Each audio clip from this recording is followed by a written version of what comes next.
পোলার চাল আর বুটের ডাল সাথে যদি ইলিশ মাছ ভাজা হয় তাহলে তো কোনো কথাই নেই। সেই সাথে যদি ইলিশ মাছের পেটি আর পেঁয়াজ কাঁচামরিচ দিয়ে ফ্রাই করা হয় তাহলে খাবারের স্বাদ বেড়ে যায় আরও কয়েক গুণ। এবং সাথে যদি থাকে কাঁচামরিচ পেঁয়াজ কুচি দিয়ে ডিম ভাজি, সোনায় সোহাগা। এই আইটেমটা আপনাদের ভাইয়ার খুবই পছন্দের। এই আইটেমটা আমরা দুপুরে খাবো, যদিও আপনাদের ভাইয়া বাসায় নেই। তো দুপুরে আমার সঙ্গে একজন গেস্ট আছে, তাকে নিয়েই খাচ্ছি। তো আমরা দুপুরে এই সামান্য আইটেম দিয়ে আমাদের লাঞ্চ পর্বটা সেরে নিলাম।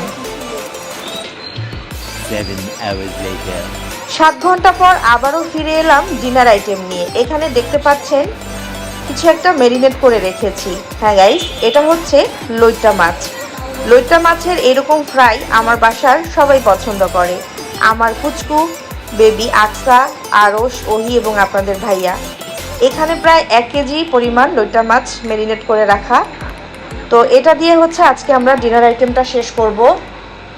সাথে থাকবে কাঁচা আমের চাটনি এবং ফ্রেঞ্চ ফ্রাই এবং ডিম ঝুরি ভাজি। ভিডিওটি যারা যারা দেখছেন তারা অবশ্যই একটি লাইক, কমেন্টস এবং শেয়ার করবেন।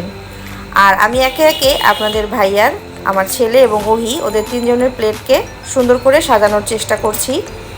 জানি না কেমন হয়েছে। আর আপনারা কারা কারা বৃষ্টির দিনে এরকম খিচুড়ি দিয়ে লাঞ্চ এবং ডিনার আইটেম করে থাকেন অবশ্যই কমেন্টস করে জানাবেন। তো আজকের মতো আমার এই ছোট্ট ব্লগটি এখানেই শেষ করছি। ব্লগটি কেমন লাগলো অবশ্যই আপনারা কমেন্টস করে জানাবেন।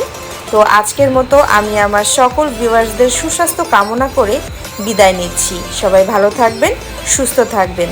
আল্লাহ হাফেজ, আসসালামু আলাইকুম।